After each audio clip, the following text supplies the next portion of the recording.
Hello there, everyone. Ash and Flash here, and welcome on into my spoiler review for Thunderbolts. It's just a bit late, and that's because there was 100 sets revealed for Lego, and put up 14 videos back to back to back, covering it all. So I'm exhausted. Obviously, wanted to do this review much sooner, and it's not going to be the most detailed because guess what? With those sets being revealed, that means that it's review season. So, there's time codes and chapters down below if you want to hop around to different parts of this video. But let's go ahead and let's get started with non-spoilers. This did not disappoint. I think that all the hype around this of it being the best movie since Endgame, all that, it truly was a really great movie. And I don't think there's much that I can necessarily say without going into spoilers, but the teen dynamic was great. I think that it was also just really darn funny. I don't know the last time that I laughed this hard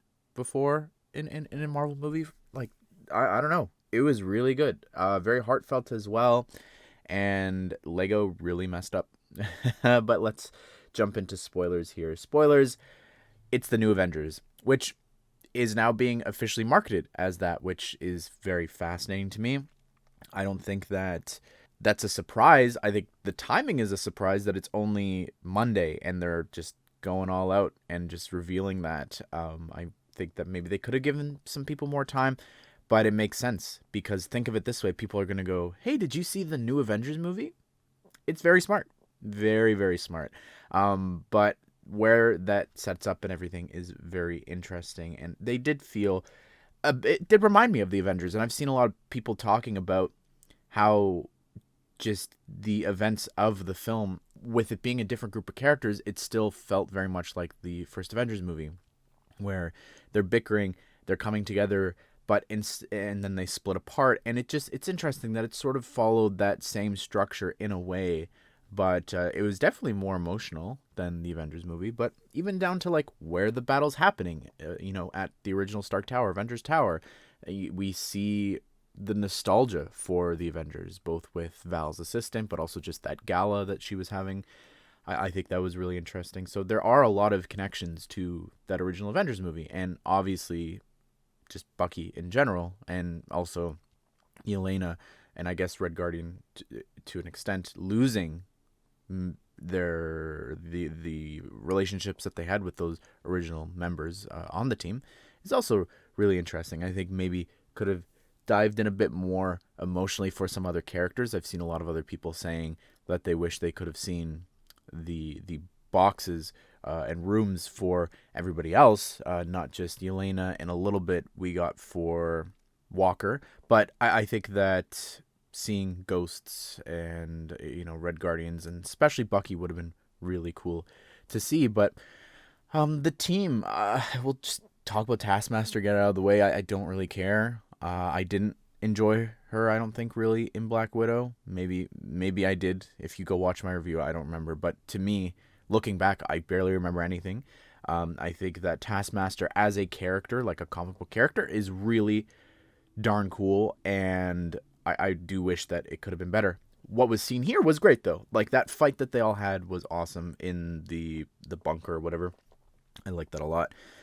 I think that the idea of how they all met and everything, like that Val was just cleaning up and like, okay, you kill this person, you kill this person. I think that was just really interesting, and was a fun introduction and way for them all to meet.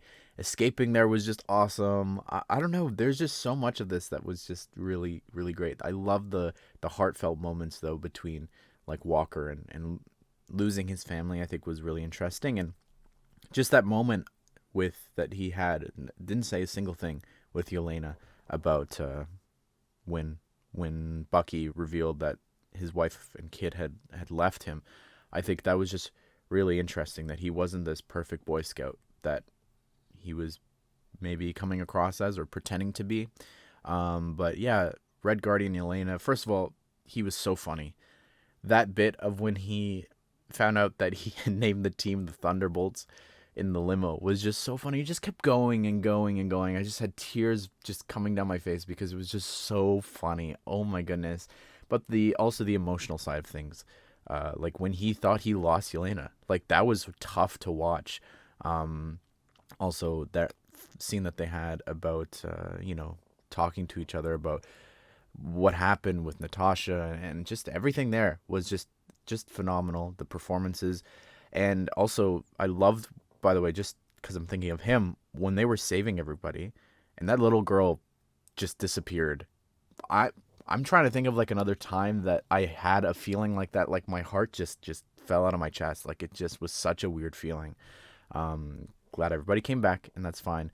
But yeah, I don't know who else am I missing here that I haven't talked about. Ghost, she was just there. I mean, didn't do too much, but she was still a good addition. Val was amazing. I just I love Julia Louis Dreyfus, and she just every scene that she was in was just really really great. And Sentry as well.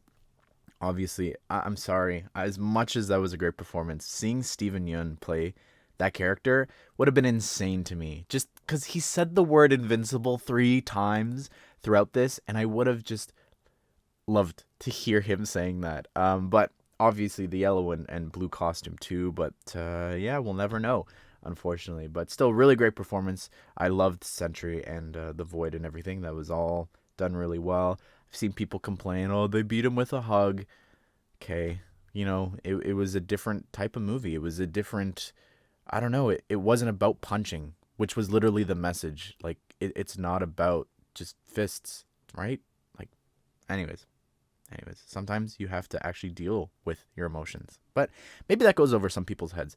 Now, when it comes to the future, the post-credit scene was great, with just setting up the new Avengers and everything, being on the cereal box. Oh, the end credit scene. Oh my goodness. I went a whole week without having it spoiled. And I, of course, was sitting there and on my phone for a lot of the credits, as people usually do. And then I look up because I noticed that we were starting to see the musical credits. So I'm like, okay, let me start watching now and put my phone away. And then, of course, they go in chronological order of when the songs are played. Very last thing there is credited is the Fantastic Four main theme. And I'm like, well, that's fantastic because now I know exactly what this post-credit scene is going to be about. And lo and behold, as I sat there for 2 minutes and 40 seconds, the longest end credit scene that they've had besides Hawkeye, I knew exactly what was about to unfold, which was very frustrating. I don't get why they couldn't have just credited it afterwards. A lot of people have pointed out they did that for Howard the Duck. They usually don't include actors when they appear in a guest performance at the end.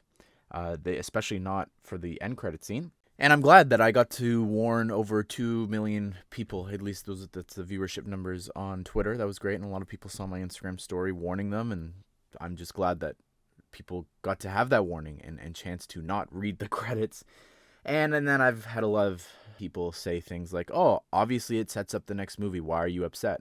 That rarely happens when the end credit scene sets up directly the next movie releasing. For instance here, Thanos appeared in 2012 at the end of the Avengers movie, and then we don't see him until 2014 in Guardians of the Galaxy, which he didn't really do anything. And then we see him teased at the end of Avengers Age of Ultron. Fine, I'll do it myself. And then he doesn't do anything until 2018, 14 movies after the first Avengers movie. So no, the post-credit scene and end-credit scenes do not set up the next film. I was not expecting this at all to set up the Fantastic Four. That's my little mini rant there. But Lego talk. Lego must be kicking themselves right now because I really don't get what happened here. This was just ripe with potential for sets. Really was. The big limo, his red limo, would have been a fantastic chase sequence. Even having it just be Bucky versus them, scrap the military or whatever. Just do that. I think would have been great. And then also, we have Avengers Tower. The Watchtower would have been a phenomenal set to have. I think that just getting a playset like we've gotten before for the Avengers and then having a little bit expanded on the back would have been really awesome to see. Also, you're seeing a ton of custom sets from people online because they're just filling in what Lego didn't do. But there's a couple of custom figures coming out that I'm trying to get my hands on from Brick Bangers and Jack of Bricks that are just, I think I don't really like custom figures, if I'm being honest, because they're always too detailed and they just don't feel like Lego. But here are like 4 figures that I think just look and feel like what Lego would do. There's not too much printing. It's just they just look really, really good. The sad thing is that obviously probably will get these characters in Avengers Doomsday sets. However, the outfits are not going to be the same because, as we saw in the post-credit scene. Also, Fortnite did some stuff with Lego, which is frustrating. They have too many figures for this tied to Thunderbolts. We have a Winter Soldier one, which is literally the exact same figure from the 2014 Polybag, just it's a black head instead of just the mask printed on. And then also Yelena is a brand new minifigure that they designed here, which is insane that they did this and just decided not to give us sets. Anyways, everyone, that's my review of Thunderbolts. Be sure to subscribe, turn the bell notification so you don't miss out on future videos just like this one. Hope you guys did enjoy the video. Hope you all have a great day. We'll see you all in the next one.